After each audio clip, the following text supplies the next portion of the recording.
اعلان یہ کر دیا کہ خلافت عرضی جو ہے وہ آدم کو عطا کی جا رہی ہے. یہ پیش پڑ گیا. اس پر تھوڑا سا اشکال تو فرشتوں کو بھی ہوا.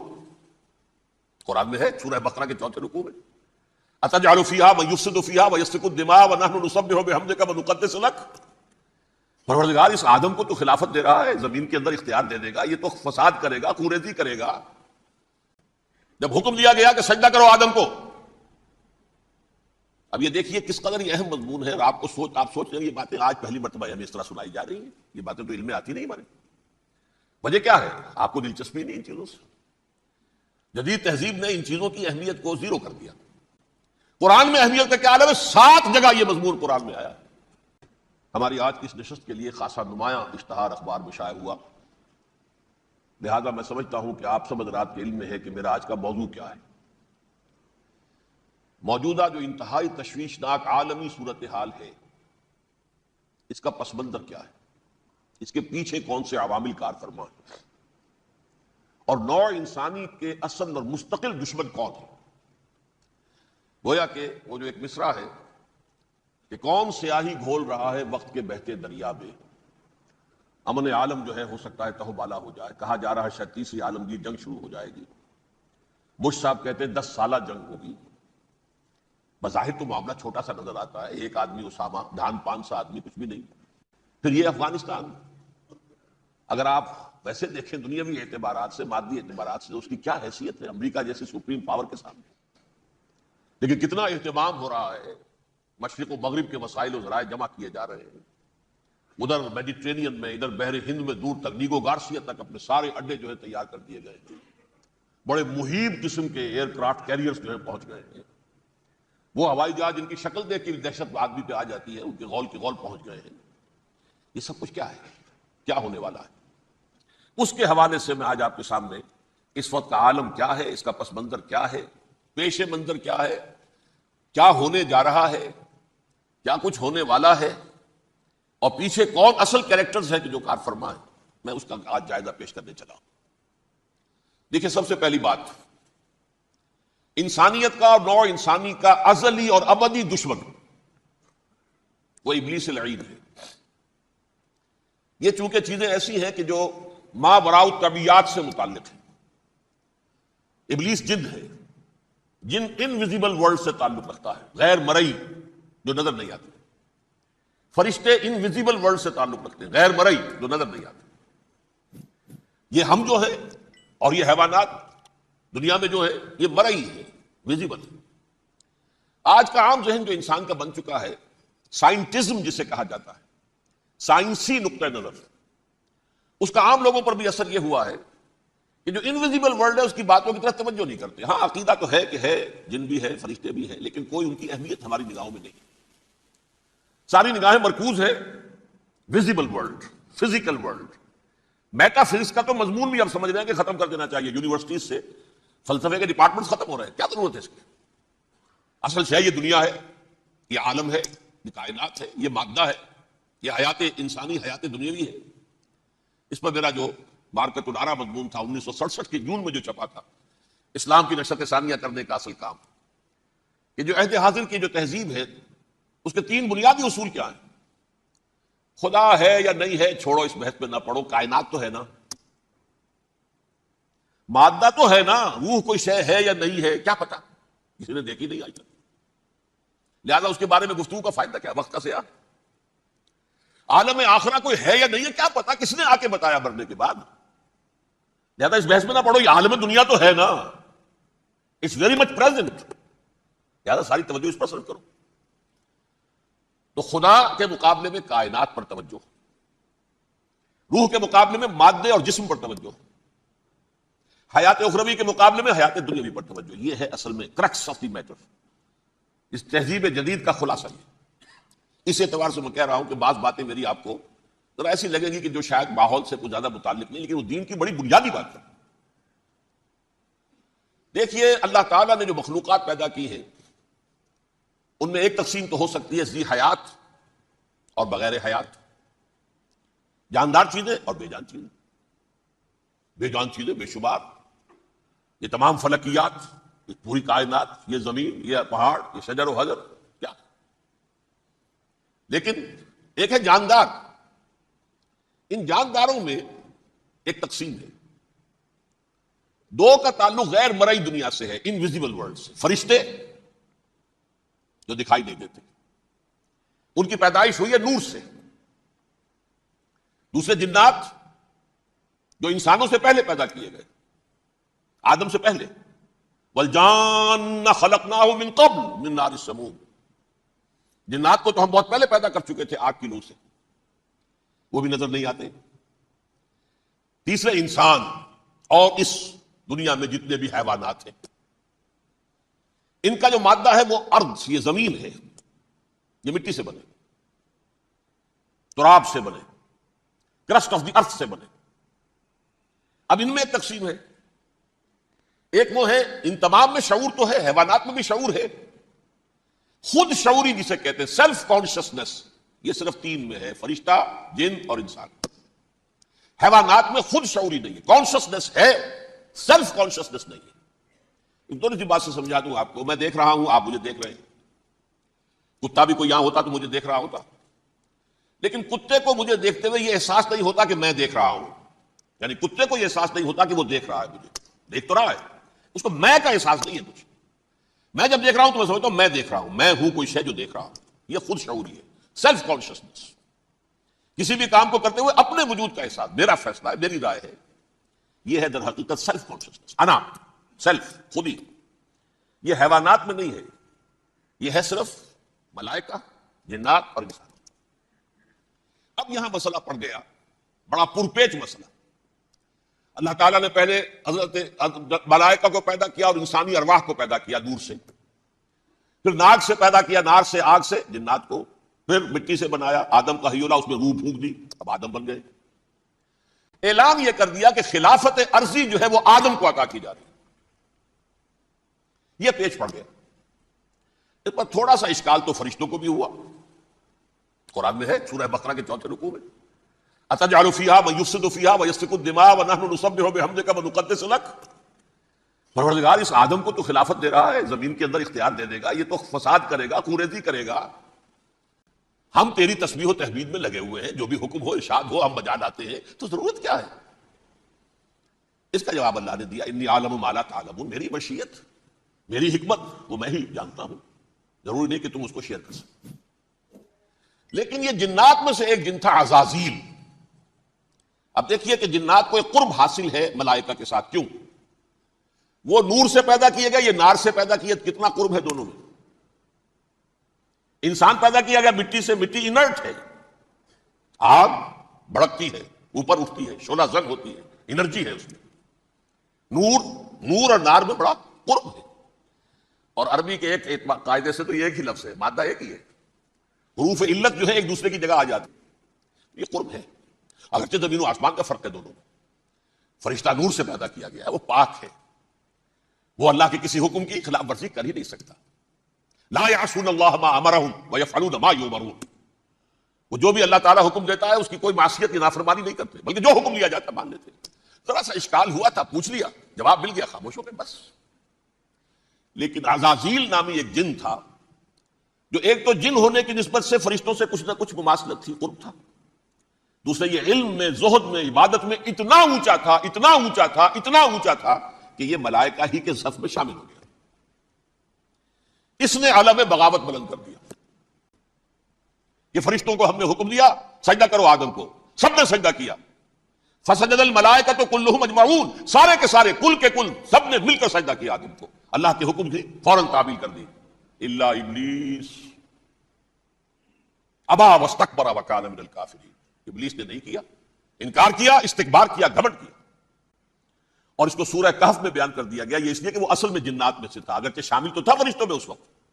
کانا من الجن ففسق عن امر ربہ, وہ اصل میں جنات میں سے تھا, اس وجہ سے وہ اپنے رب کے اس فیصلے کے خلاف کھڑا ہو گیا. سرکشی تھی اس میں.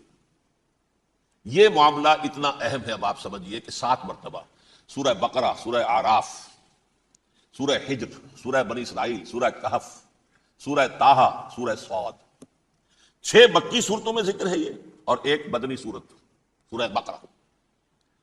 ان میں سے اکثر مقامات پر پھر جب اللہ نے کہا کہ اچھا تم نے یہ سرکشی کی ہے اور ہمارے حکم کی خلاف ورزی کی ہے تو یہاں سے نکل جاؤ، دفع ہو جاؤ، تم مردود ہو، مردود ملعون، ان علیک لعنتی الی یوم الدین، اب تجھ پر لعنت رہے گی میری قیامت کے دن۔ اس نے کہا اچھا پروردگار پھر مجھے ذرا مہلت دے دے، رب فانظرنی الی یوم یبعثون، قیامت تک میری زندگی طویل کر دے۔ فذهب فإنك من المنظرین، کہہ دیا اچھا جاؤ، تمہاری یہ درخواست بھی ہم نے قبول کی۔ انہوں نے کہا پروردگار اب میں اس آدم کو بھی گمراہ کر کے چھوڑوں گا اور آدم کی نسل کو تباہ کر کے چھوڑوں گا۔ انتہائی شدید چیلنج کے انداز میں یہ قرآن مجید میں 4-5 مرتبہ مضمون آیا ہے۔ میں نے صرف 2 جگہ سے آپ کو سود کوٹ کر کے سنایا تھا۔ سورہ آراف میں اللہ تعالیٰ فرماتے ہیں قالا، اس پر ابلیس نے کہا فبما اغویتنی، تو اے رب جو تو نے مجھے گمراہ کیا ہے، مجھے ذلیل کر دیا، مجھ پر فوقیت دے دی اس کو، انا خیر منہ، میں اس سے بہتر ہوں، خلقتنی من نار وخلقتہ من طین، بنایا تو نے مجھے آگ سے اور اس کو بنایا مٹی سے، پھر مجھ سے مطالبہ کہ میں سجدہ کروں، اور میں نے سجدہ نہیں کیا تو اب تو نے مجھے ملعون قرار دے دیا۔ قال فبما اغویتنی لاقعدن لهم صراطک المستقیم، اب میں یہ نسل آدم کے لیے، اس کو برباد کرنے کے لیے تیری سیدھی راہ کے اوپر گھات میں بیٹھوں گا، سیدھے راستے پر چلنے نہیں دوں گا۔ ثم لآتینہم من بین ایدیہم، پھر میں ان پر حملہ آور ہوں گا ان کے سامنے سے بھی، ومن خلفہم، ان کے پیچھے سے بھی، وعن ایمانہم، ان کے داہنی جانب سے بھی، وعن شمائلہم، اور ان کے بائیں جانب سے بھی، ولا تجد اکثرہم شاکرین، اور تو دیکھے گا کہ ان کی اکثریت تیری شکر گزار بندوں پر مشتمل نہیں ہوگی۔ یہ چیلنج تھا۔ اور ایک چھوٹا سا چیلنج جو سورہ صاد میں آیا ہے، اور یہاں تو اس نے اللہ کے جلال کی قسم کھا کر کہا قال فبعزتک لأغوینہم اجمعین، اے رب تیری عزت، تیرے جلال کی قسم ہے میں ان سب کو گمراہ کر کے چھوڑوں گا، الا عبادک منہم المخلصین، سوائے ان میں سے وہ کچھ لوگ جنہیں تو خالص اپنا بندہ بنا لے، جنہیں تو اپنا بندہ بنا لے۔ مخلص، مخلص نہیں، مخلص یہ مفعول ہے، فاعل نہیں ہے، جسے تو بنا لے۔ بعض لوگوں کو اللہ چن لیتا ہے، وہ اجتباکم، تمہیں چن لیا ہے، استفاء، اجتباء، بس وہ بچیں گے جن کو تو اپنی خاص امان میں لے لے گا، باقی میں سب کو گمراہ کر کے چھوڑوں۔ یہ ہے اصل دنیا میں نوع انسانی کا ابدی دشمن، ازلی سے ابدی تک۔ اور اس میں نوٹ کیجئے کہ اس کی اصل بنیاد کیا ہوئی؟ 2 لفظ، تکبر اور حسد۔ استکبرا، تکبر کیا، انا خیر منہ، میں اس سے بہتر ہوں۔ یہ ساری بس کی گانٹھ یہی ہے، سب سے بڑی گمراہی کی وجہ یہی ہے۔ اسی لیے کہا ہے حدیث میں لن يدخل الجنہ من کان فی قلبہ مثقال حبۃ من کبر، جنت میں ہرگز وہ شخص کبھی بھی داخل نہیں ہو سکے گا جس کے دل میں رائے کے دانے کے برابر بھی کبر ہے۔ تکبر سب سے بڑا جرم۔ الکبر ردائی، اللہ فرماتا ہے یہ تکبر، یہ تو میری چادر ہے۔ کوئی شخص تکبر کرتا ہے تو گویا میری چادر گھسیٹ رہا ہے میرے کندھے سے۔ عرب میں کسی شخص کی توہین کرنی ہوتی تھی تو اس کی چادر گھسیٹتے تھے، ننگا کر دیا گویا کہ یہ میری ردائی ہے، الکبر ردائی، یہ میری چادر ہے، یہ جامہ مجھے زیب دیتا ہے، مجھ پر راستہ تھا۔ اور حسد، آدم کو جو برتری عطا ہو گئی اس حسد کی آگ میں وہ جل رہا ہے اور اس کا انتقام لینا چاہتا ہے۔ آدم سے بھی، آدم کو بھی گمراہ کیا، جنت سے نکلوایا، ویسے نکلنا تو انہیں تھا ہی مشیت اذن میں، لیکن فوری طور پر اللہ کے حکم کی خلاف ورزی تو کروائی نا۔ فعصى آدم ربہ فغوى، آدم نے اپنے رب کے حکم کی نافرمانی کی اور گمراہ ہوا عارضی طور پر۔ یہ دوسری بات ہے، توبہ کر لی، اللہ نے توبہ قبول فرما لی، معاف کر دیا۔ کوئی مستقل جو ہے وہ نسل انسانی پر اس گناہ کا اثر متوارث طور پر نہیں آ رہا ہے، ختم ہو چکا معاملہ، ہوا تھا ہو گیا۔ فتلقى آدم من ربہ کلمات فتاب علیہ انہ هو التواب الرحیم۔ اور توبہ کی شان یہ ہے جب وہ قبول ہو جائے اللہ کی جناب میں، کیا تائب من الذنب کمن لا ذنب له، گناہ سے توبہ کرنے والا ایسے ہوتا ہے جیسے اس نے کبھی گناہ کیا ہی نہیں تھا۔ لیکن بہرحال وہ گمراہ کرنے میں کامیاب ہو گیا، حضرت آدم اور حوا کو بھی۔ اور نوع انسانی کی عظیم اکثریت، عظیم اکثریت، عظیم اکثریت اس کے داؤ میں آئی ہوئی ہے نہیں۔ کتنے ہیں وہ عباد اللہ المخلصین، الا عبادک منہم المخلصین، کتنے ہیں جو واقعتاً خالصتاً اللہ کے بندے بن گئے، جنہیں اللہ نے اپنا بنا لیا، اپنا قرار دے دیا۔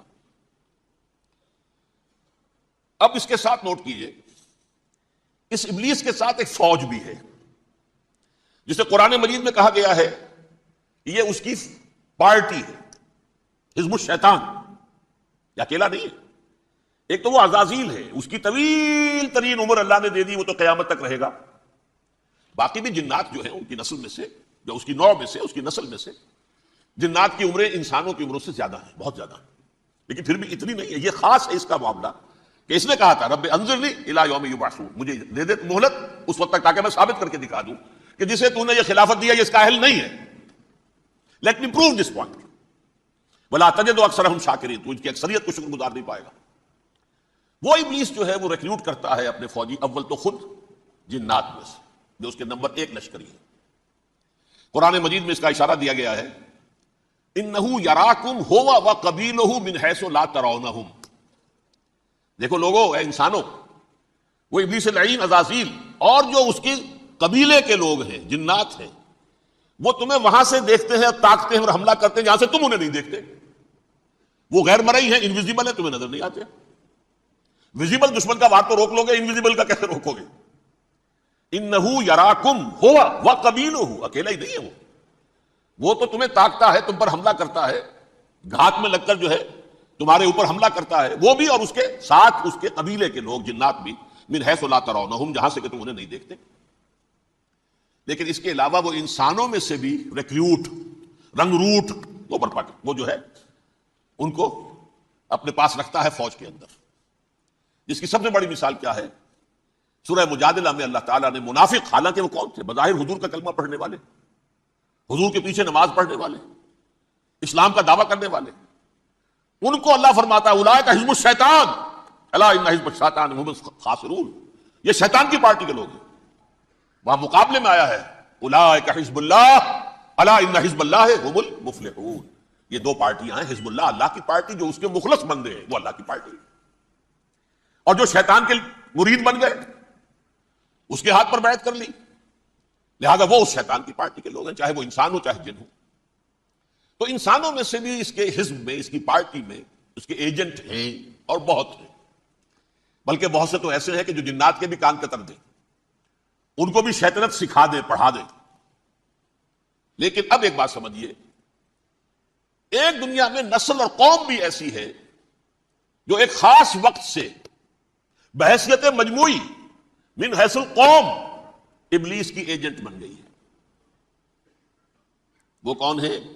وہ یہودی ہے۔ یہ یہودی قوم جو ہے، اس میں ایک تو کچھ یہ کہ ان کی فطرت کے اندر یہ تھا کہ ہم ہیں اصل انسان، باقی انسان جو ہے وہ انسان نما حیوان ہے، ان کی کوئی حیثیت ہی نہیں، ہم ہیں اصل انسان، نحن ابناء اللہ واحباؤہ۔ باقی یہ جنٹائلز، یہ گوئمز، غیر یہودی، یہ تو حیوانات ہیں۔ اب جیسے کہ انسانوں کو حق ہے کہ حیوانوں کو ایکسپلائٹ کریں، استعمال کریں، گھوڑے کو آپ تانگے میں باندھتے ہیں کہ نہیں؟ اس کی پسینے کی اور محنت کی کمائی ہے جو کھاتا ہے تانگا چلانے والا۔ البتہ یہ ضرور ہے کہ چونکہ اگلے روز پھر جوتنا ہے تو کچھ نہ کچھ تو اسے بھی کھلائے گا نا، اپنی کمائی میں سے کچھ دانے کھلائے گا، کچھ اور گھاس دے گا، یا بیل کو جوتنا ہے ہل میں تو کچھ نہ کچھ اس کو دینا ہوگا کھانے کو، لیکن پھر اسے استعمال کرنا ہے۔ تو ان کا مستقل قول یہ ہے کہ اصل انسان ہم ہیں، باقی پوری نوع انسانی ہمارے لیے حیوانوں کے درجے میں، ہم چاہیں جس طرح انہیں استعمال کریں، ایکسپلائٹ کریں، دھوکہ دیں، جیسے چاہیں، لوٹیں کھسوٹیں، سب کچھ کریں، بدہضی کریں، ان سے سود لیں، سب کریں، جو بھی ممکن طریقہ ہو، یہ ہمارے لیے، ہم ڈومینیٹ کریں گے، اور یہ در حقیقت ہمارے اعلی کار ہے۔ ایک تو اس اعتبار سے یہود بقیہ پوری نوع انسانی کے دشمن بن گئے۔ قرآن مجید کی وہ آیت بھی میں نے آپ کو سنائی ہے، وَقَالُوا لَيْسَ عَلَيْنَا فِي الْأُمِّيِّينَ سَبِيلٌ، یہ امیین کہتے تھے نا ان کو، جو غیر یہودی ہیں، کیونکہ ان کے پاس کتاب تھی، تورات تھی، اور کتاب نہیں تھی کسی کے پاس، لہذا یہ ان پڑھ ہے، پاگل ہے، جاہل ہے، امی ہے، ہم ہیں صاحب کتاب، ہمارے پاس شریعت، ہمارے پاس کتاب، یہ لوگ ان پڑھ ہیں، جاہل۔ لیسا علینا فی الامیین سبیل، ان امیین کو ہم لوٹیں کھسوٹیں، دھوکہ دیں، فریب سے جو کریں، چوری کریں، ڈاکہ ڈالیں، جیب کے قطرے، جس طرح بھی کریں ہمارے لیے جائز ہے، ہمارے اوپر کوئی گرفت نہیں ہوگی۔ اللہ تعالیٰ ہم سے یہ نہیں پوچھے گا تم نے جھوٹ کیوں بولا تھا اس کے ساتھ، تم نے وعدہ خلافی کیوں کی تھی اس کے ساتھ، تم نے کیوں دھوکہ دیا تھا اس کو، تم نے کیوں اس کا مال جو ہے غبن کر لیا تھا، ہڑپ کر لیا تھا، نہیں، ہم پر پوچھ نہیں ہے۔ اس اعتبار سے ایک تو یہ انسانیت کی دشمنی ان کی گھٹی میں پڑ گئی، اس غلط خیال کی وجہ سے ہم تو بخشے بخشائے ہیں، we are the chosen people of the Lord, ہمیں تو اللہ اگر جہنم میں داخل بھی کرے گا تو صرف چند دن، لن تمسنا النار الا ایاما معدودات، باقی اصل میں تو ہم تو اللہ کے پسندیدہ، نحن ابناء اللہ واحباؤہ، اس کے بیٹوں کے مانند بڑے چہیتے ہیں، لاڈلے ہیں، یہ باقی دنیا باقی انسان ہماری چراہ گاہ ہے، جیسے چاہے چرے، جس طرح چاہے ہڑپ کر جائے. یہ تو ان کا پہلے سے مستقل معاملہ تھا.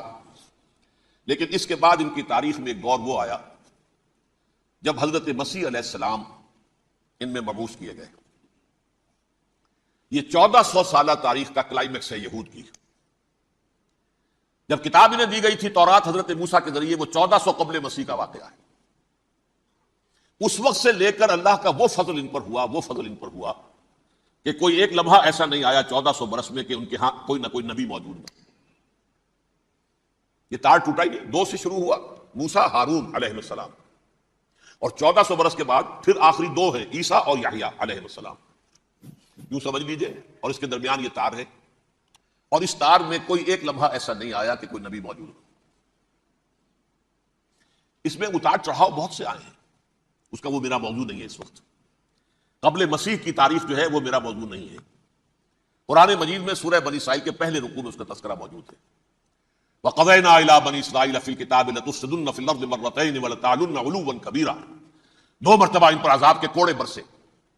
پہلے اشوریوں کے ذریعے سے جو شامی تھے، سیرینز اشوری کہلاتے ہیں. پھر بابلیوں کے ذریعے سے، یعنی عراقیوں کے ذریعے سے. بیبیلونیا نام تھا عراق کا پہلے. ان پر بہت بڑی بڑی تباہیاں آئی، اللہ تعالیٰ کی طرف سے عذاب آئے. اس کے بعد پھر دوسرے دور میں دوسرا اقتدار کا دور آیا، خربستیاں بڑھ گئیں. تو پہلے گریکس کے ذریعے سے، یونانیوں کے ذریعے سے، اور پھر رومیوں کے ذریعے سے پسوایا گیا. یہ دور گزر چکے تھے ان پر، 2 عروج کے دور اور 2 زوال کے دور. میری چھوٹی سی کتاب ہے تنظیم اسلامی کا تاریخی پس منظر، 6-7 روپے کی ہوگی. اس کو آپ دیکھیں گے تو اس میں اس کا پورا نقشہ آپ کو مل جائے گا. ویسے تو یہ کہ میری جو ذرا بڑی کتاب ہے سابقہ اور موجودہ مسلمان امتوں کا ماضی، حال اور مستقبل، اس میں میں نے ان معاملات پر بڑی تفصیل سے بحث کی. بہرحال یہ جو دور تھا ان کا 1400 سالہ، وہ اونچ نیچ سے ہوتا ہوا جب آیا ہے حضرت مسیح کی بعثت پر، تو ان کی شرارت کی انتہا یہ ہو گئی کہ اللہ تعالیٰ نے مسیح کو رسول بنا کر بھیجا. رسولاً الی بنی اسرائیل. حضرت موسیٰ اور حضرت عیسیٰ کے درمیان رسول کوئی نہیں ہے، سب نبی ہے. حضرت موسیٰ رسول تھے اور حضرت عیسیٰ رسول ہے. درمیان میں داؤد ہو، سلیمان ہو، یشعیاء ہو، زکریا ہو، یہ سب نبی ہے. یحییٰ نبی ہے، رسول نہیں ہے. لہذا وہ شہید کر دیے گئے. رسول شہید نہیں ہو سکتا، قتل نہیں ہو سکتا. لیکن عیسیٰ اور موسیٰ کے درمیان 1400 برس ان کے جو ہیں، اس کا کلائمیکس ہے حضرت مسیح علیہ السلام کی بعثت. اور حضرت مسیح علیہ السلام کو جسے اللہ نے اپنی روح قرار دیا، روح منہ، کلمتہ القاہا الی مریم، اللہ کا کلمہ، عظیم ترین معجزات. انہوں نے کیا کہا؟ یہ ولد الزنا ہے، حرام زادہ ہے، معاذ اللہ، نقل کفر نباشد. یہ جادوگر ہے، یہ مرتد ہے، یہ واجب القتل ہے. اصل حکومت اس وقت رومیوں کی تھی حکومت، لیکن انہوں نے انہیں آٹونومی دے رکھی تھی، اپنے مذہبی معاملات تم خود طے کر سکتے ہو. تو قائفاس جو اس وقت کا ان کا ہیڈ ربائی تھا سب سے بڑا، اس کی عدالت نے فیصلہ کیا مسیح کو سولی چڑھا دیا جائے. پائلیٹس پونٹس، اس کے پاس ان کی ارزداشت پہنچ گئی، یہ ہمارا مجرم ہے مذہبی، یہ مرتد ہے، یہ کافر ہے، یہ جادوگر ہے، یہ واجب القتل ہے، اسے قتل کرو، سولی چڑھا دو. خیر وہ لمبی بات ہو جائے گی. اس نے تو اپنے ہاتھ دھوئے کہ صاحب ہمارے پاس کوئی جرم نہیں ہے اس کے خلاف، تم کہتے تو ٹھیک ہے سولی چڑھا دیتے. یہ دوسری بات ہے کہ اللہ نے حضرت مسیح کو اٹھا لیا آسمان پر. ان کی جگہ وہ شخص سولی چڑھا جس نے غداری کر کے گرفتار کروایا تھا، جوڈاس اسکیریوٹ. اس کی شکل اللہ نے بدل دی حضرت مسیح کی سی، اور حضرت مسیح کو فرشتے اٹھا کے اوپر لے گئے، وہ زندہ آسمان پر اٹھا لیے گئے. اور یہ ساری تفاصیل نہ قرآن میں ہے نہ حدیث میں ہے، یہ انجیل میں ہے. لیکن انجیل کون سی؟ برنباس کی انجیل، gospel of the Lord according to Saint Barnabas. یہ حواریین مسیح میں سے تھے، لیکن عیسائی ان کو تسلیم نہیں کرتے، ان کی بائبل کو صحیح نہیں مانتے، کینونیکل نہیں مانتے. 100 انجیلیں تھیں، 104 تھیں، جن میں سے 4 چنی ہیں انہوں نے. یہ متی اور جان اور مرقس مارکس یہ ہے.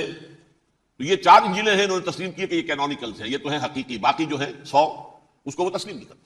ان میں سے ایک ہے یہ برنباس. اس میں یہ تفصیل ہے کہ اللہ تعالیٰ نے اس شخص کی، جیوڈاس کی، یہودا جیوڈاس اس کو انگریزی میں کہتے ہیں، اس کی شکل بدل دی حضرت مسیح کی سی. وہ گرفتار ہوا، وہ سولی چڑھا. وہ غدار تھا، غداری کی سزا اسے ملنی تھی، وہ مل گئی. حضرت مسیح کو فرشتے 4 اٹھ رہے ہیں. جس کوٹڑی میں حضرت مسیح مقیم تھے، ایک باغ کے اندر وہ کوٹھ تھے، اس کی چھت پھٹی ہے، 4 فرشتے آئے ہیں، حضرت مسیح کو اٹھا کر لے گئے ہیں. چھت برابر ہو گئی ہے. اس کے بعد وہ شخص پکڑا گیا. بہرحال حضرت مسیح کو اللہ نے اٹھا لیا آسمان. لیکن وہ دن ہے کہ اس قوم کو اب مغضوب علیہم قرار دے دیا گیا.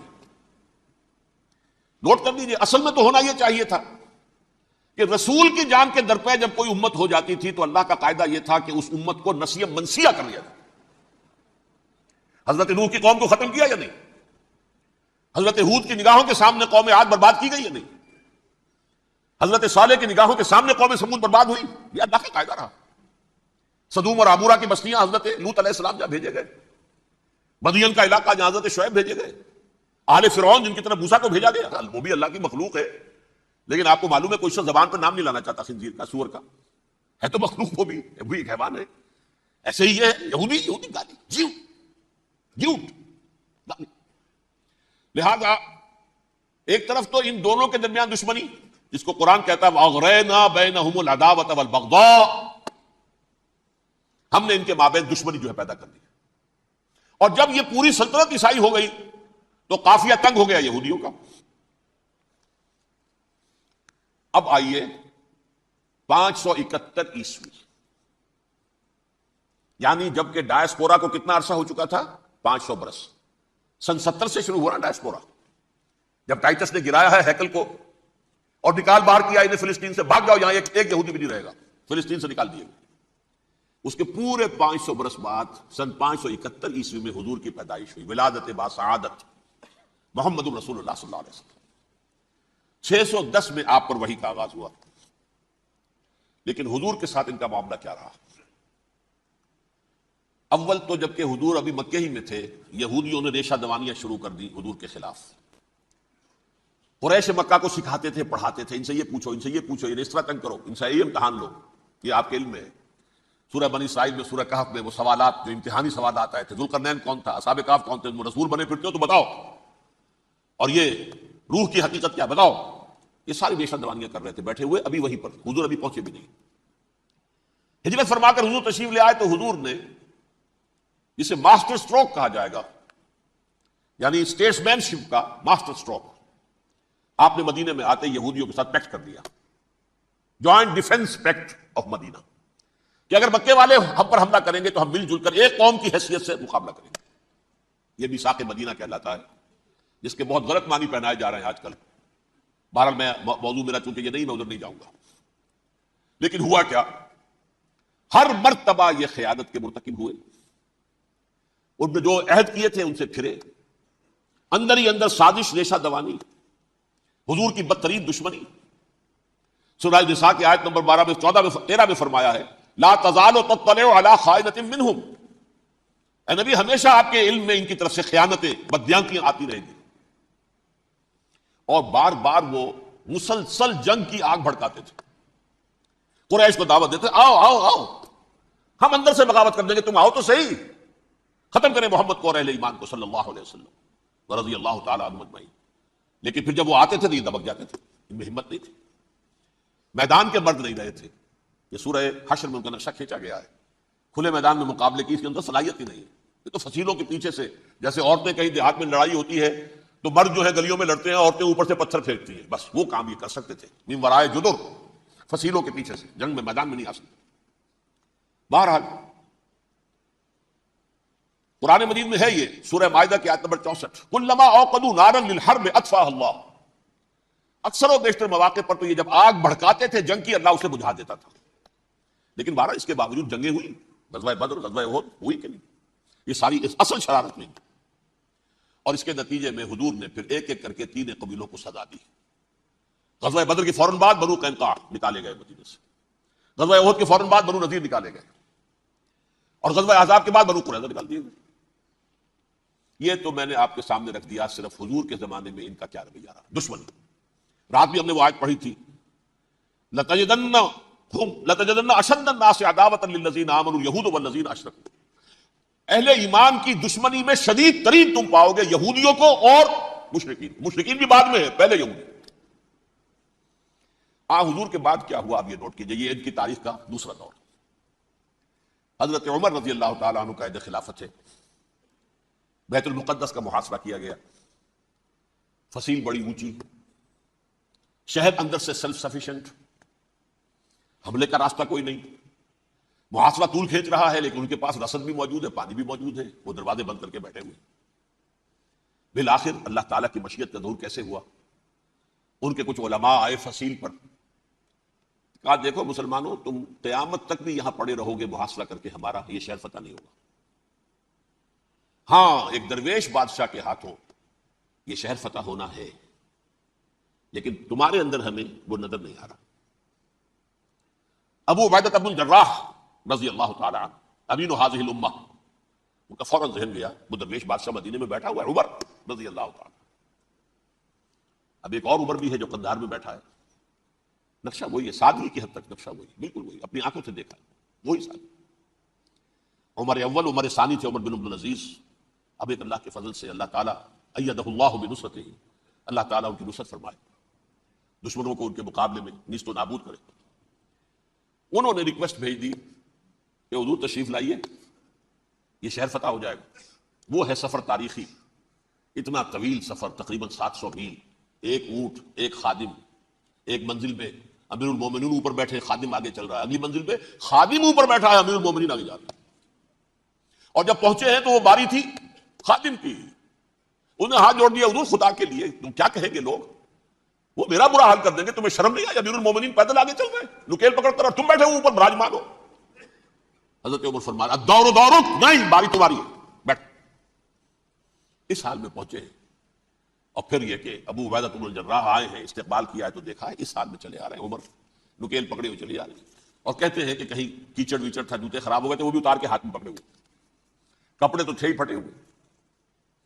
انہوں نے کہا بھی حضرت ابو عبیدہ نے، دیکھیے یہ بڑا متمدن ملک ہے، بڑا مہذب علاقہ ہے یہ، آپ ذرا حلیہ اپنا دوست فرما لیں تب جا کے پیش ہم آپ کو کریں گے۔ آپ نے فرمایا نحن قوم اعزنا اللہ بالاسلام، ہم وہ قوم ہیں جنہیں اللہ نے عزت دی ہے اسلام کے ذریعے سے، کپڑوں کے ذریعے سے نہیں، دولت کے ذریعے سے نہیں۔ اسی حال میں گئے ہیں، اوپر سے انہوں نے کھڑے ہو کر نشانیاں دیکھی ہیں، اپنی کتابیں کھولی، ہاں یہ وہی ہے، اچھا لو جی سرنڈر، شہر تمہارے ہاتھ میں۔ خون کا ایک قطرہ نہیں بہا اور بیت المقدس فتح ہو گیا۔ لیکن اس وقت حضرت عمر نے ایک نرمی یہ کی کہ یہودیوں کے لیے بھی اسے اوپن سٹی قرار دے دیا۔ یہ احسان عظیم حضرت عمر کا، اس سے پہلے یہودی آ ہی نہیں سکتا تھا، داخل ہی نہیں ہو سکتا تھا، وہاں وہ آ کر وزٹ نہیں کر سکتا تھا، زیارت نہیں کر سکتا تھا اپنے مقدس مقامات کی۔ حضرت عمر نے یوں سمجھیے کہ تقریباً 550 برس کے بعد ان کے لیے راستہ کھولا ہے کہ ہاں تم آ سکتے ہو، زیارت کر سکتے ہو۔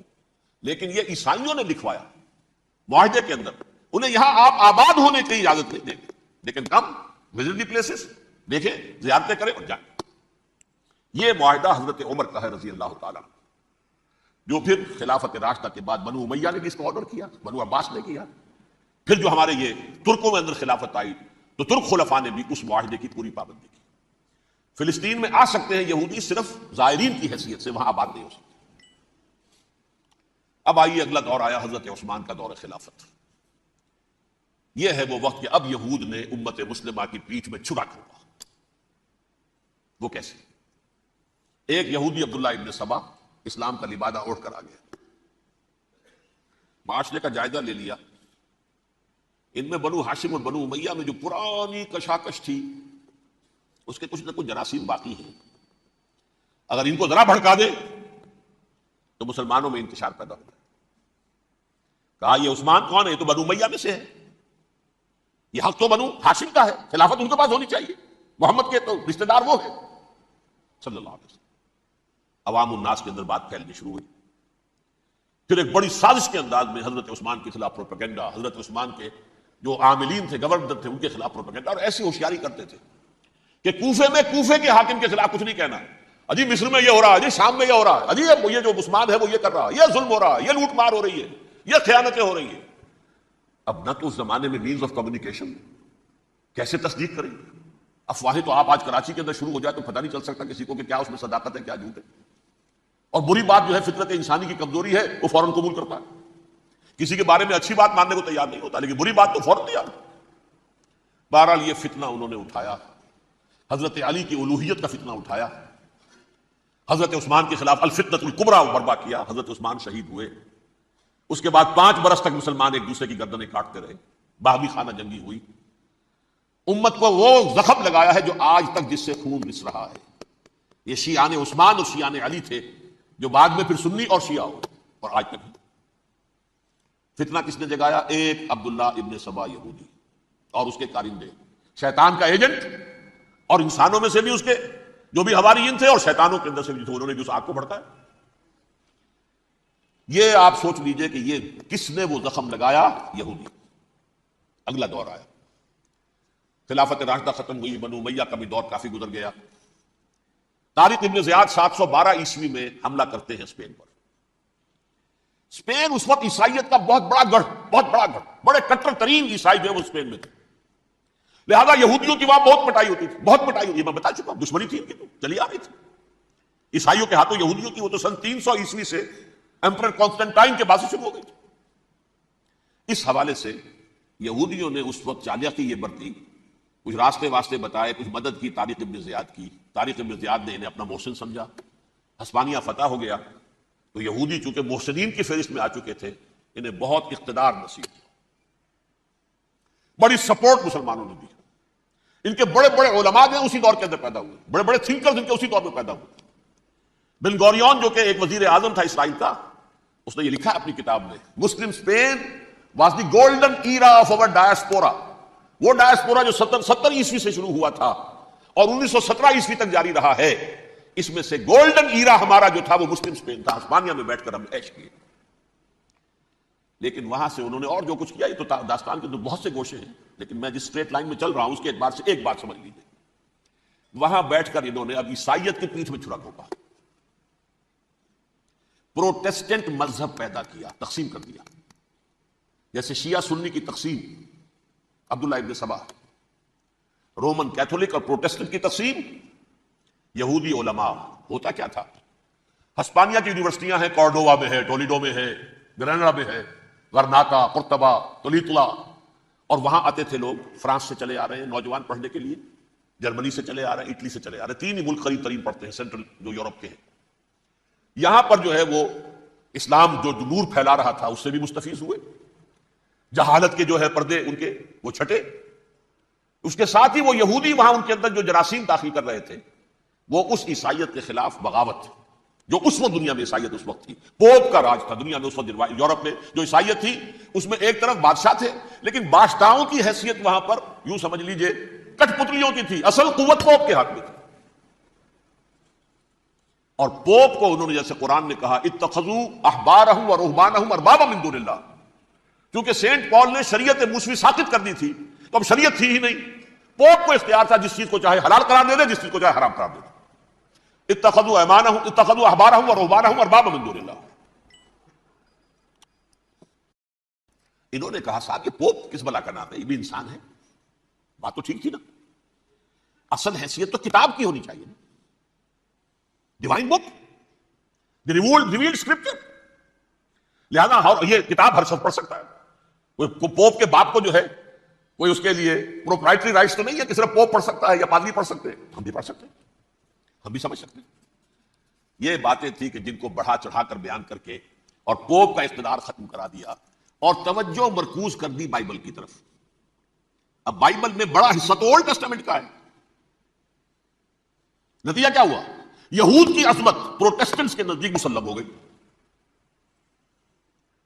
اصل قوم تو یہ ہے، وہ دشمنی بدلی کہ نہیں بدلی، موسیٰ کے امتی یہ ہے، تورات موسیٰ کو دی گئی، ابراہیم کی نسل یہ ہے، لہذا وہ جو دشمنی تھی، جو عداوت تھی کہ ہمارے خدا کو سولی چڑھانے والے ہیں یہ بدماش، اس کا ازالہ ہوا اس پروٹیسٹنٹ مذہب کے نتیجے میں۔ یہ میں اب آپ کو بتاتا ہوں کہ ایک نتیجہ وہ نکلا ہے جسے برٹرنڈ رسل نے بیان کیا ہے، اس کی کتاب ہے ان پریز آف آئیڈلنس، صفحہ 108۔ وہ لکھتا ہے the Christians retaining the Judaic belief in special revelation added to it the Roman desire for worldwide domination and the Greek taste for metaphysical subtleties. The combination produced the most fiercely persecuting religion that the world has yet known. یہ 3 چیزیں آ کر عیسائیت میں مل گئی۔ ایک تو جب یہ اولڈ ٹیسٹمنٹ جو ہے وہ ان کے ہاتھ میں آ گئی، اور اس کے میں کچھ آپ کو بتا دیتا ہوں کہ اولڈ ٹیسٹمنٹ کی تعلیمات، کیونکہ یہ اولڈ ٹیسٹمنٹ جو ہے یہ محرف تھی، اصل تورات تو گم ہو گئی تھی 587 قبل مسیح میں، جب پہلی مرتبہ ہیکل جو ہے تباہ ہوا ہے اس وقت ختم ہو گئی تھی۔ اس کے کوئی 150 سال کے بعد انہوں نے یادداشتوں سے مرتب کر کے لکھی ہے۔ اب اس میں ان کے اپنے خیالات، اپنے امانی، اپنی توجیحات وہ شامل ہو گئی. لہذا میں آپ کو حوالے دیتا ہوں اس کتاب کے اندر مظالم کی جو تعلیم دی گئی ہے. اہل کتاب نے اپنے مظالم قتل عام کے جواز کے لیے تورات میں تبدیلیاں کی اور پیغمبروں پر دہشت ناکی اور بدترین حرام کاری کے الزامات لگائے. سنیے، پہلا حوالہ ہے یہ گنتی باب 31 آیات 17-18. اس لیے ان بچوں میں جتنے لڑکے ہیں سب کو مار ڈالو، اور جتنی عورتیں مرد کا منہ دیکھ چکی ہیں ان کو بھی قتل کر ڈالو، لیکن ان لڑکیوں کو جو مرد سے واقف نہیں اور اچھوتی ہیں اپنے لیے زندہ رکھو. یہ کسی اللہ کی کتاب کا یہ جملہ ہو سکتا ہے؟ کسی ریویل بک کا؟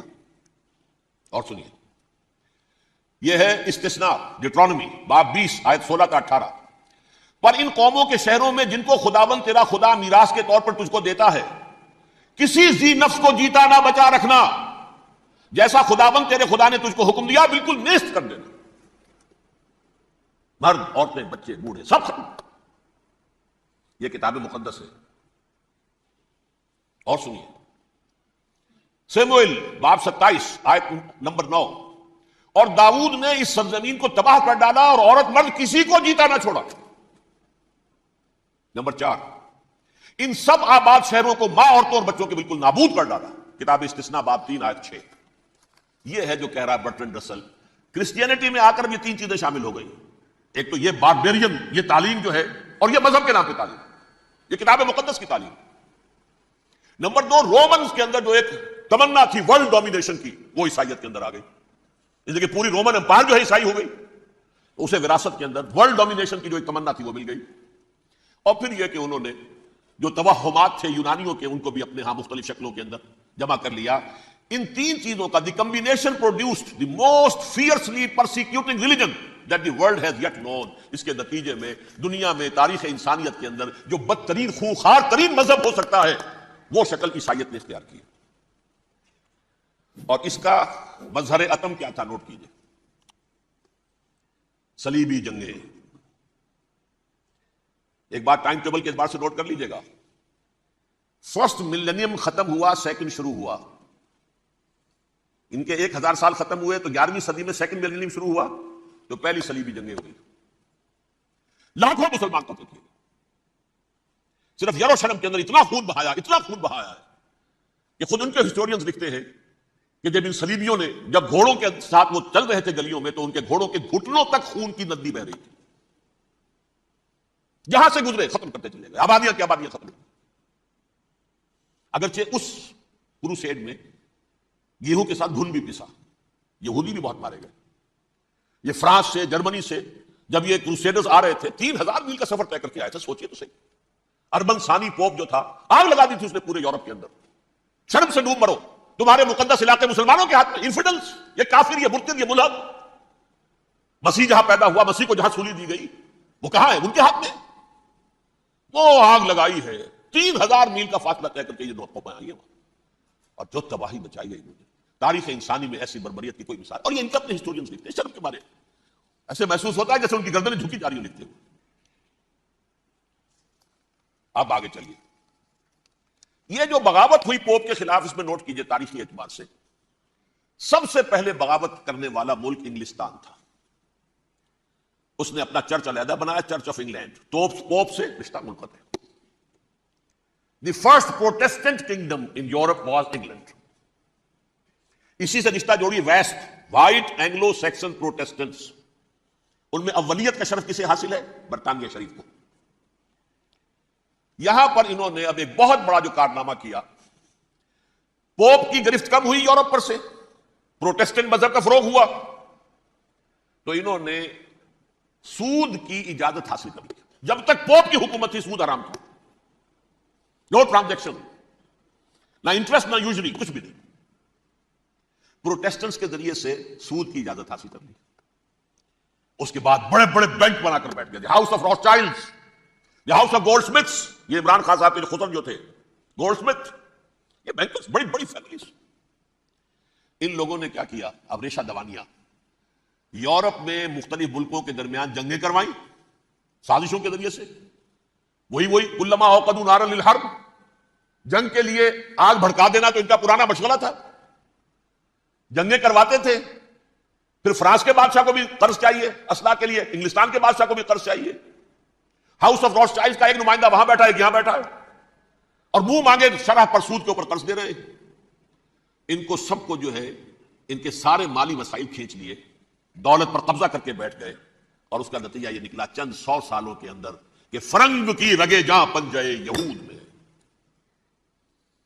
اس سودی نظام کے ذریعے سے دولت پر ان کا قبضہ۔ علامہ اقبال 1905 سے 1908 تک رہے تھے نا وہ، لیکن یہ کہ ان کی نگاہ تھی ایسی، گاہ میری نگاہ تیز چیر گئی دل وجود، گاہ الجھ کے رہ گئی میرے توہمات میں، اور انہوں نے دیکھا ہے کہ فرنگ کی رگے جاں پنجے یہود میں ہے۔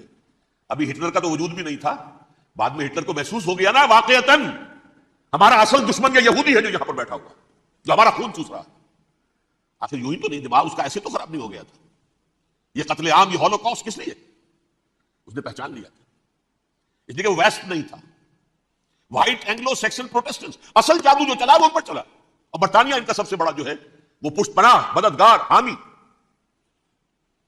اس کے ساتھ ساتھ انہوں نے کوشش کی، یہ ترک خلفاء بیچارے، مرد بیمار تو بن چکا تھا یورپ کے اندر، زوال سے دوچار ہو چکی تھی ترکی خلافت، انہوں نے بھی محل بنائے تھے، تجھ کو بتاتا ہوں تقدیر امم کیا ہے، شمشیر و ثنا اول، طاؤس و رباب آخر، بڑے بڑے قرضے لے کر محل بنے تھے یہ، جو آج جا کر آپ استنبول میں دیکھ لیجئے، قرضوں کے اندر بندھے ہوئے، لیکن یہ کہ کم سے کم یہ ضرور کیا کہ بڑی سے بڑی رشوت انہیں یہودیوں نے پیش کی کہ کسی طرح ہمیں فلسطین میں آباد ہونے کی اجازت دے دو،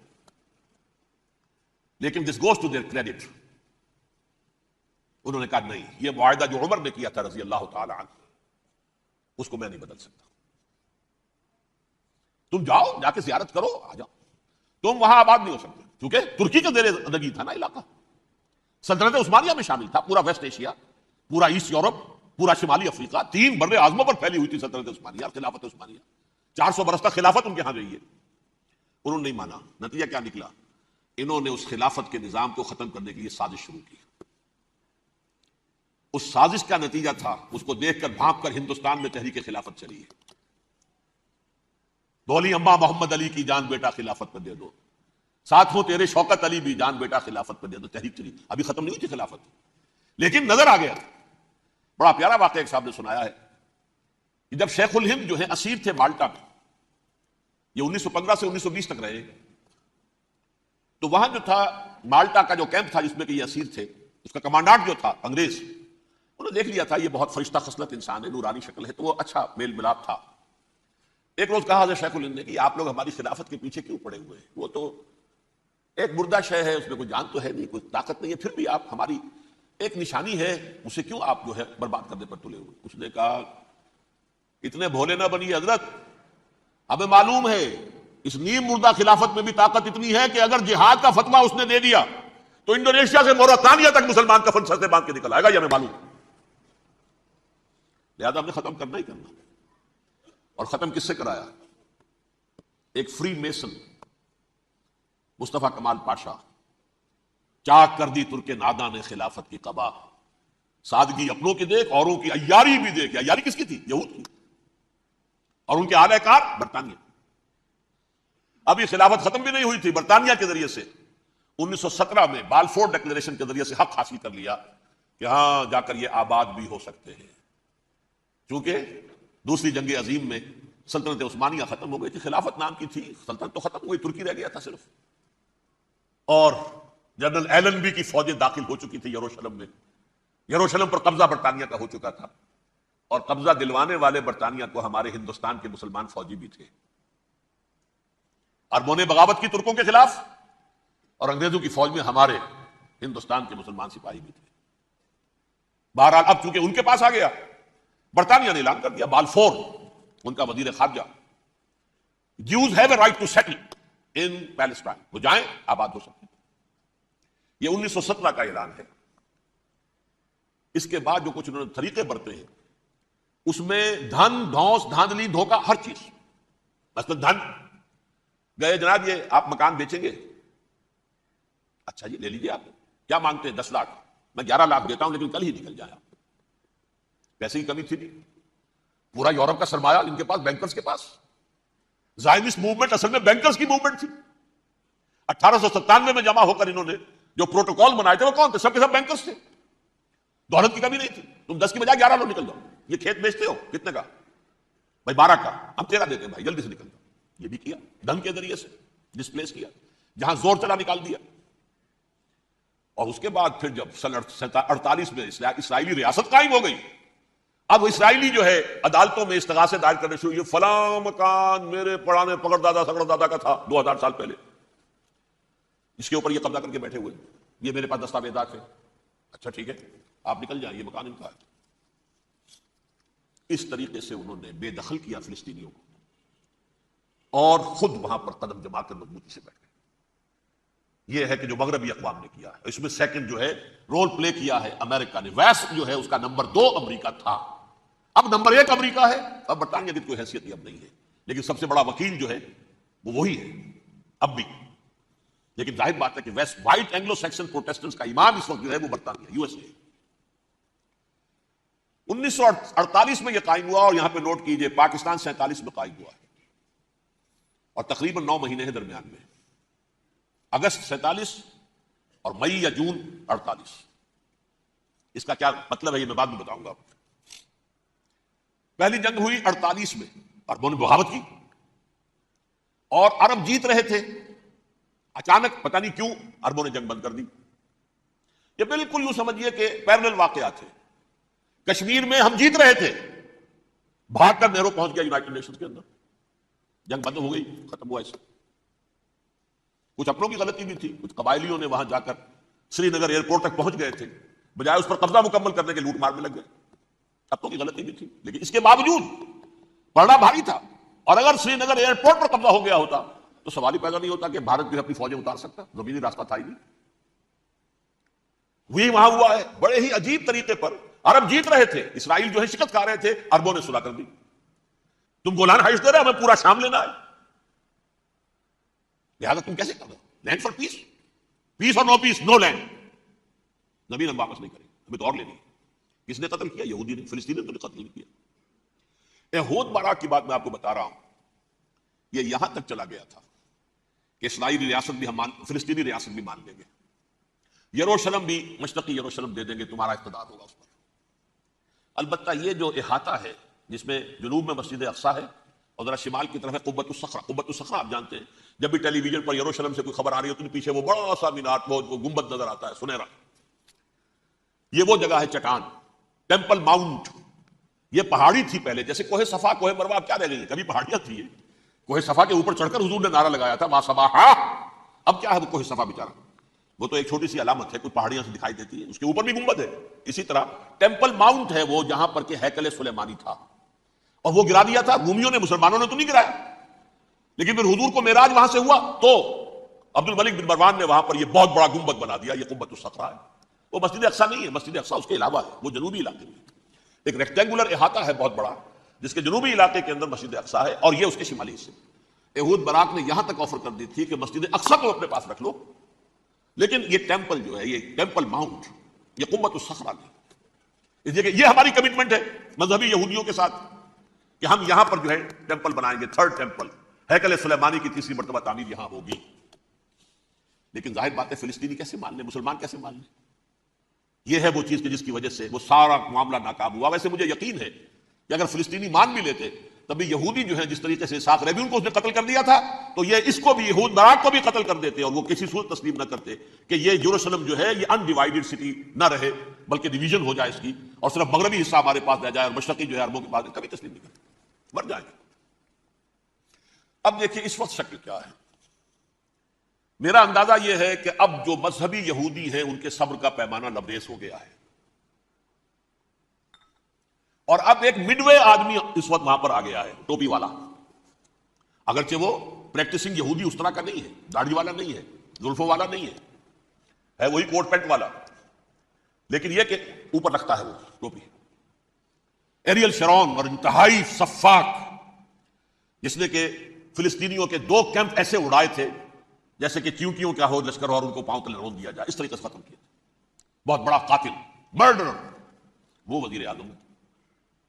اور اب جو ہے ان کے صبر کا پیمانہ لبریز ہو گیا ہے. اب ان کا فیصلہ یہ ہے کہ انہیں 3 بڑے بڑے قدم اٹھانے. نمبر ایک، فلسطینیوں کا خاتمہ، ایتھنک کلینزنگ. اگر یہ فلسطینی رہتے ہیں یہاں پر تو اگر 10 ہم ان کے ماریں گے تو 2-3 یہ ہمارے مار دیں گے.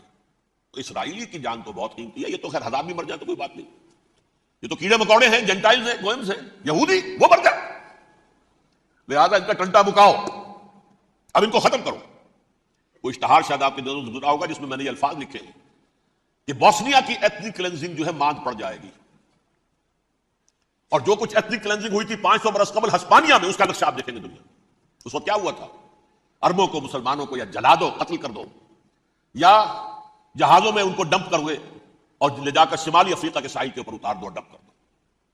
ایک بچہ بھی نہیں رہنے دیا تھا ہسپانیہ میں.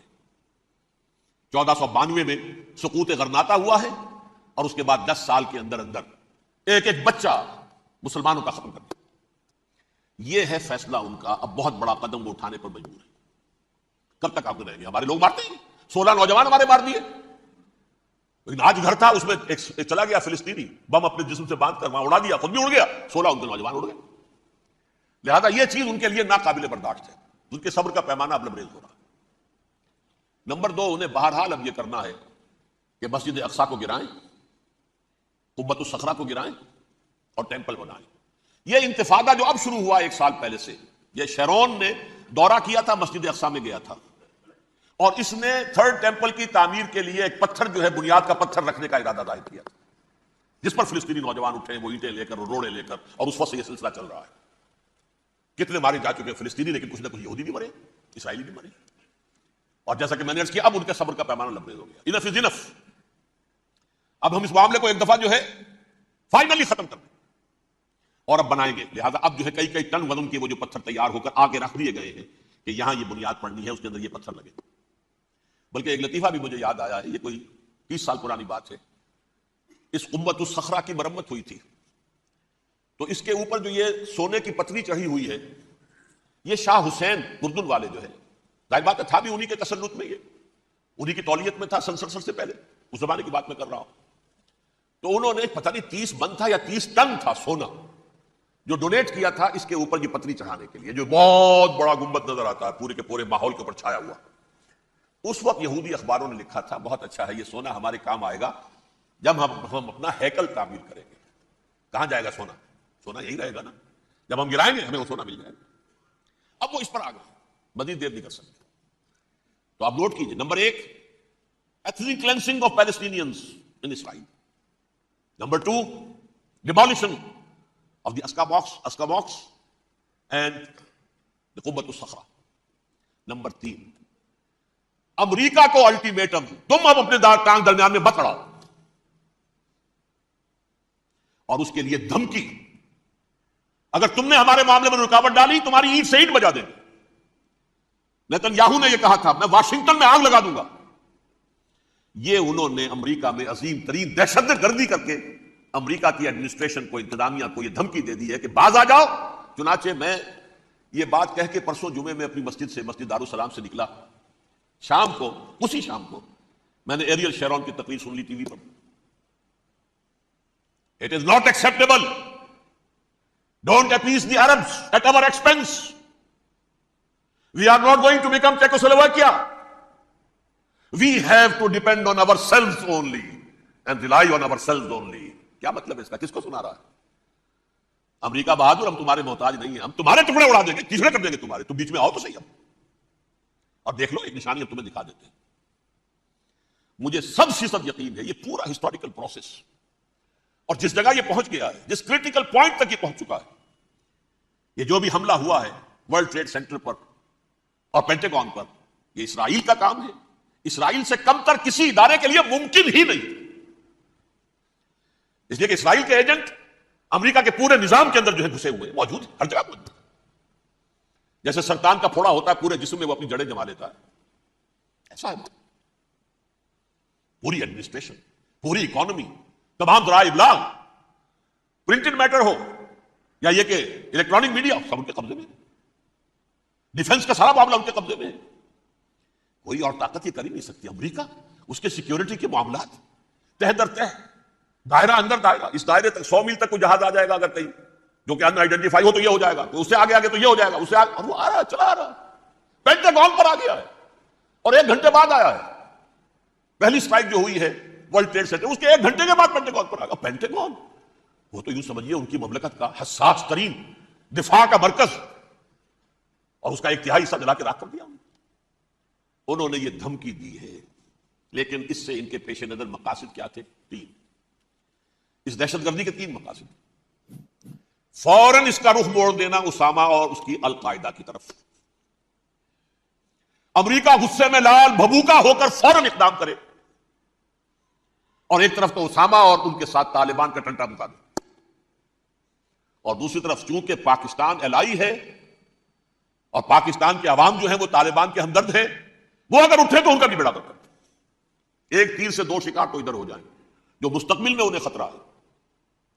1967 کی جنگ کے بعد جبکہ انہوں نے فتح کا جشن منایا تھا یہودیوں نے، تو انہوں نے پیرس میں جو ایک جشن منایا ہے، وہاں بن گوریون کی تقریر یہ تھی: ہمیں کسی عرب ملک سے کوئی خطرہ نہیں، کوئی اندیشہ نہیں، ہمیں اندیشہ اگر ہے تو صرف پاکستان سے.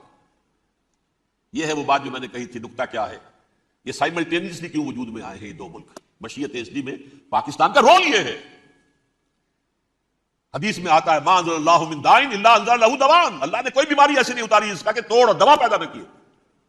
اسرائیل کا توڑ پہلے پیدا کیا. جیسے بچے کی ولادت بعد میں ہوتی ہے، ماں کی چھاتیوں میں دودھ پہلے پیدا ہو جاتا. یہ اللہ کی فطرت ہے، اللہ کا طریقہ ہے. خطرہ انہیں ہے تو ہم سے ہے. اگر کوئی خطر مجھ کو تو اس امت سے ہے، اس کی خاکستر میں ہے اب تک شرار آرزو. یہاں کے عوام، حکومت تو ٹھیک ہے ہماری جیب میں آ گئی، عوام کے اندر ہے، یہ بھڑک سکتی ہے چنگاری. یہی وجہ ہے بار بار ان کا کہ ہم زیادہ دباؤ نہیں ڈالنا چاہتے پاکستان پر. ہمارا بہت بڑا الائی ہے، بہت پیسے بھی دے دیں گے، یہ بھی کر دیں گے، وہ بھی کر دیں گے، لیکن ہم زیادہ دباؤ نہیں ڈالنا چاہتے، ڈی اسٹیبلائز نہ ہو جائے، یہاں کے عوام پہ کھڑے نہ ہو جائے. لہٰذا حملہ یہاں سے نہیں، وہ ازبکستان سے کرانے کی باتیں ہو رہی ہیں. اندر خانے پوری سپورٹ ہے، لیکن یہ کم سے کم ظاہر نہیں ہونے دیں گے کہ کیا کچھ ہو رہا ہے، تاکہ یہاں کے عوام کے اندر وہ چنگاری جو ہے اس بارود کے اندر پڑ گئی تو یہ سادہ ڈی اسٹیبلائز ہو جائے. لیکن ڈی اسٹیبلائز ہونے میں جہاں اس کا خطرہ ہے کہ پرویز مشرف کی حکومت ختم ہو جائے، وہاں اس کا بھی خطرہ ہے کہ پاکستان ختم ہو جائے. ڈی اسٹیبلائز ہونے کا مطلب کیا ہے؟ بھارت کو واک اوور دے سکتے، جاؤ گھس جاؤ، پولیس ایکشن کرو، یہاں اب امن نہیں رہا ہے، ہم امن قائم کرنے آ جائیں، یا یونائٹڈ نیشنز کی فوجی KFOR آ جائے یہاں پر امن قائم کرنے کے لیے، اور ہماری جو ایٹمی صلاحیت ہے وہ تو ویسے ہی برباد ہو جائے. ایک چیز تو ان کے پیش نظر یہ تھی، اس میں تو اللہ تعالیٰ نے کچھ تھوڑی سی عافیت پیدا کر دی ہے. ان کا خیال تھا کہ غصے میں آگ ببوکا ہو کر امریکہ جو ہے بھوکے شیر کی طرح ٹوٹ پڑے گا بس. لیکن وہاں وہ اپنے باپ کی طرح کولیشن بنانے کی فکر ہو گئی اسے. کولیشن بنتے بنتے تو وقت لگتا ہے، بستی بسنا کھیل نہیں، بستے بستے بستی ہے. دل کا اجڑنا سہل صحیح، بسنا سہل نہیں ظالم، بستی بسنا کھیل نہیں، بستے بستے بستی. کولیشن بناتے بناتے نیٹو بھی پھدکنے لگا تھا کہ ہمارے پاس انہوں نے کچھ ثبوت دیا ہی نہیں ابھی تک. کوئی کسی نے کچھ اور کہا، سعودی عرب نے بھی کہہ دیا ہمارے اڈوں سے آپ جہاز اڑا کر حملہ نہیں کریں گے، وغیرہ وغیرہ. اس چکر میں ایک تو وقت نکل گیا، اور دوسرے فوراً ہی ان پر آیا ہو گیا یہ تو ہمارے ساتھ کیا ہی اسرائیل نے ہے. لیکن یہ بات لیک نہیں کرنا چاہتے. میں نے خود سنا اور بھی بہت لوگوں سے کہا کہ یہ باقاعدہ اسٹیٹ ڈپارٹمنٹ کی طرف سے ٹی وی پر، CNN پر، BBC پر یہ اعلان آیا کہ یہ جو انویسٹیگیشنز ہو رہی ہیں اس حادثے کی تحقیقات کی، اس کی معلومات لیک کیوں ہو رہی ہیں؟ لیک نہیں ہونی چاہیے. کیوں؟ اسامہ کے خلاف اگر کوئی ثبوت ہے لیک ہو جائے 1000 مرتبہ، کسی کو نقصان ہے؟ یہ کون سا تھا، کون سا لیکیج ہے جسے روکنا مقصود ہے؟ وہ تو ہمارا متمنا ہے، ہمارا بیٹا ہے، وہ کر رہا ہے. اس گھر کو آگ لگ گئی گھر کے چراغ سے. But they have given a message to the United States of America, ہمارے راستے میں اب مت آنا، ہم پر دباؤ نہ ڈالنا. Don't appease the Arabs at our expense. یہ الفاظ ہیں شیرون کے. ان کی خوشامد، ان کو خوش کرنا، ان کو پسند کرنا، ان کو راضی کرنا ہماری کوشش پر. جیسے سلوواکیہ کے اوپر قبضہ جو ہے جرمنی کا ہٹلر کا تسلیم کر کے تم نے اس کو بڑھاوا دے دیا تھا اس وقت، ایسے ہی تم چاہتے ہو ہمیں بھی سلوواکیہ بنا دینا، اب نہیں بنے گی. یہ ہے اصل میں صورتحال. جیسا کہ میں نے عرض کیا، افغانستان پر اب یہ جیسے کھسیانی بلی ہوتی ہے کھمبا نوشتی، کریں گے تو صحیح حملہ. اتنی تیاری پوری دنیا کے اندر کر کے کچھ نہ کچھ تو کریں گے، کچھ نہ کچھ تو کارکردگی دکھائیں گے. اصل میں وہ زور شور اب ان میں نہیں ہے افغانستان کے بارے میں، بلکہ تاریخ میں ایک مرتبہ پھر وہی بات ہو گئی ہے. کلما اوقدوا نارا للحرب اطفاها اللہ تعالیٰ نے کم سے کم اس کی تندی کو کم کر دیا. اس آگ کی بھڑک اور تندی جو ہے انشاءاللہ کم ہو جائے. البتہ افغانستان میں کیا ہوگا یہ میں نہیں کہہ سکتا. ان ادری قریب بعید ما توعدون، جیسے کہ قرآن مجید میں حضور سے کہلوایا گیا میں یہ نہیں جانتا جس چیز کا وعدہ تم سے کیا جا رہا ہے وہ قریب ہے یا دور ہے، میں نہیں جانتا۔ وَإِنْ أَدْرِي لَعَلَّهُ فِتْنَةٌ لَكُمْ وَمَتَاعٌ إِلَىٰ حِينٍ، میں نہیں جانتا ہو سکتا ہے ابھی اللہ تعالیٰ تمہیں کوئی مہلت دے اور کچھ وقت کے لیے تمہاری رسی دراز کر دے اور ابھی عذاب کو ٹال دے۔ جب حضور سے یہ کہلوایا جا رہا ہے ان ادری، یہاں تک بھی کہلوا دیا گیا وَمَا أَدْرِي مَا يُفْعَلُ بِي وَمَا بِكُمْ، مجھے نہیں معلوم میرے ساتھ کیا کیا جائے گا، تمہارے ساتھ کیا کیا جائے گا۔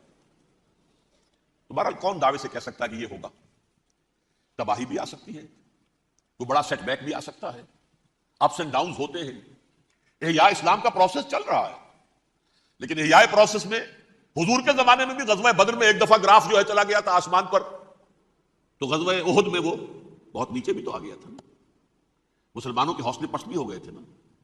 وَلَا تَهِنُوا وَلَا تَحْزَنُوا وَأَنْتُمُ الْأَعْلَوْنَ إِن كُنتُم مُؤْمِنِينَ، یہ تشفی دینی پڑی تھی نا، گھبراؤ نہیں، ڈرو نہیں۔ إِن يَمْسَسْكُمْ قَرْحٌ فَقَدْ مَسَّ الْقَوْمَ قَرْحٌ مِثْلُهُ، اگر تمہیں کوئی چرکا لگا ہے تو تمہارے دشمنوں کو اس سے بڑا چرکا لگ چکا ایک سال پہلے، انہوں تو ہمت نہیں چھوڑی، ایک سال کے بعد دوبارہ ہو گئے حملہ آور تم پر، تم کیوں دل چھوڑتے ہو؟ تو کوئی سیٹ بیک آ سکتا، اور یہ بھی ہو سکتا ہے، اور اللہ کرے کہ ہو جائے، کوئی واقعہ فیل بھی پیدا ہو سکتا ہے دوبارہ۔ اللہ تعالیٰ چڑیوں کے ذریعے سے اور ان کی چونچوں اور ان کے پنجوں کی کنکریوں کے ذریعے سے ہاتھی والوں کو برباد کر سکتا ہے۔ الم تر کیف فعل ربک باصحاب الفیل الم یجعل کیدہم فی تضلیل وارسل علیہم طیرا ابابیل ترمیہم بحجارۃ من سجیل فجعلہم کعصف مأکول، کھایا ہوا بھوسا جگالی کر کے جب نکلتا ہے جیسے ہوتے ہیں ایسا پورا لشکر کر دیا گیا۔ اللہ تعالیٰ کر سکتا ہے، کوئی مشکل نہیں، وہ علی کل شیء قدیر، اسے ہر شے کی قدرت حاصل ہے۔ لیکن اصل بات جو ہے میں آپ کو بتانا چاہتا ہوں، یہ ہے سائیڈ ایشو، اصل ایشو ہے فلسطین کا جو شروع ہونے والا ہے، بھٹی دہکے گی وہاں۔ ظاہر بات ہے کہ اگر کوئی بہت بڑا اقدام ہو جاتا ہے فلسطینیوں کے خلاف، اور اگر واقعتاً مسجد اقصیٰ اور مسجد قبۃ الصخرہ گرا دیے جاتے ہیں، جو طوفان اٹھے گا عالم عرب میں، یہ حسنی مبارک ہو یا شاہ خالد ہو یا کوئی اور، یہ نہیں روک سکتے اس طوفان کو۔ نوجوان خون اٹھے گا، غیرت اور جو بھی حمیت ہے، مسلمان ان پڑھ سے ان پڑھ اور بالکل بے دین وہ بھی مسجد کی حرمت پر کٹ مرنے کو تیار ہو جاتا ہے۔ مسجد تو بنا دی شب بھر میں، ایمان کی حرارت والوں نے، من اپنا پرانا پاپی ہے، برسوں میں نماز ہی بننا سکا۔ وہ چاہے کانپور کی مسجد سے مسلمانوں نے جانے دی ہے، چاہے وہ شہید گنج کی مسجد تھی مسلمانوں نے جانے دی ہے، چاہے نماز نہ پڑھتے ہو، لیکن یہ جو حرمت اور یہ جو حمیت اور یہ غیرت ہے، اس سے جو طوفان اٹھے گا یہ ہوگا اس ملحمۃ العظما، اس کی طرف پیش رفت ہو رہی۔ کتاب الملاحم سے احادیث کے حوالے سے یہ جن جنگوں کا حوالہ دیا حضور نے، پیشن گوئی کی ہے، اس کا نقطہ آغاز تھا خلیج کی جنگ۔ صدام حسین نے اسے کہا تھا یہ مدر آف وارز ہے، ام المحارب، یہ ایک جنگ نہیں ہے۔ اس کا نقشہ بھی حدیث میں موجود ہے، پیشن گوئی موجود تھی، اس وقت بھی ہم نے شائع کی تھی۔ لیکن اس میں جو جنگ اب ہونے والی وہ الملحمۃ العظما۔ ملحمہ کسے کہتے ہیں؟ لحم گوشت کو کہتے ہیں، اور قصائی کی دکان کو عربی میں ملحم، یہ بربادی آئے گی۔ تو کسی زوجہ محترمہ نام میں بھول رہا ہوں، انہوں نے پوچھا کہ عرب اس دن کہاں ہوں گے؟ فرمایا العرب یومئذ قلیل، بہت کم ہوں۔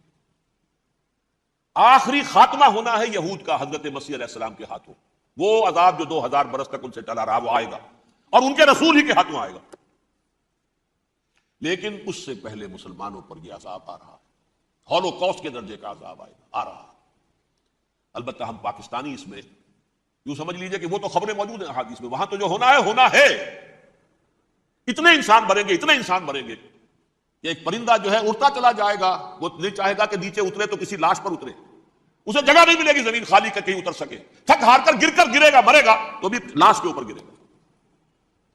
یہ الفاظ ہیں حضور صلی اللہ علیہ وسلم، الملحمۃ العظما الملحمۃ الکبریٰ، یہ لاسٹ کروسیڈ۔ ٹرمپٹ اخبار نے، میں اس کا فوٹو سٹیٹ بھی کبھی آپ کو دکھا دوں، ویسے میرے ساتھ ہے وہ رسالہ ٹرمپٹ، دی لاسٹ کروسیڈ، اس کی تیاری ہو رہی ہے۔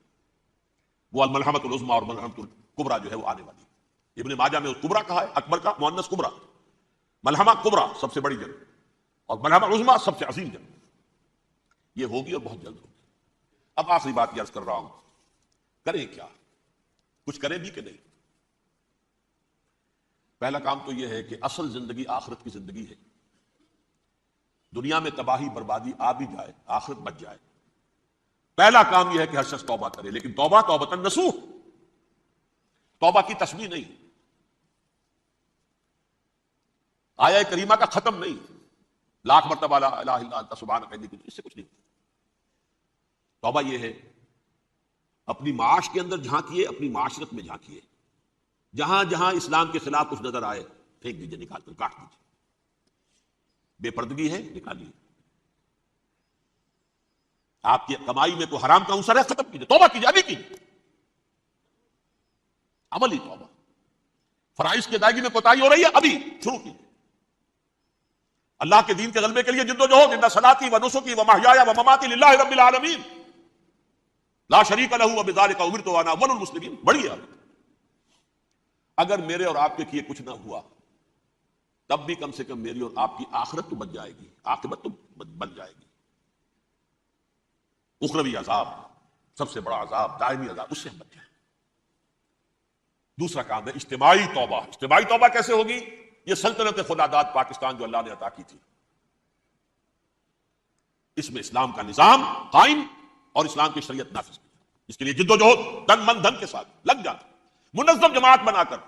اول تو تمام جماعتیں ایک متحدہ محاذ بنائیں اور آ جائیں میدان کے اندر۔ وہ صرف طالبان کی حمایت نہیں، اس ملک میں اللہ کے دین کو قائم کرنے کے لیے۔ السلام علیکم سامعین، آپ لوگ ڈاکٹر اسرار احمد صاحب کے اور بیانات سننا چاہتے ہیں تو ہمارے چینل کو سبسکرائب ضرور کرتے ہیں۔ اعوذ باللہ من الشیطان الرجیم، بسم اللہ الرحمن الرحیم۔ اذا جاء نصر اللہ والفتح ورأيت الناس يدخلون في دين الله أفواجا فسبح بحمد ربك واستغفر إنه كان توابا۔ صدق اللہ العظیم۔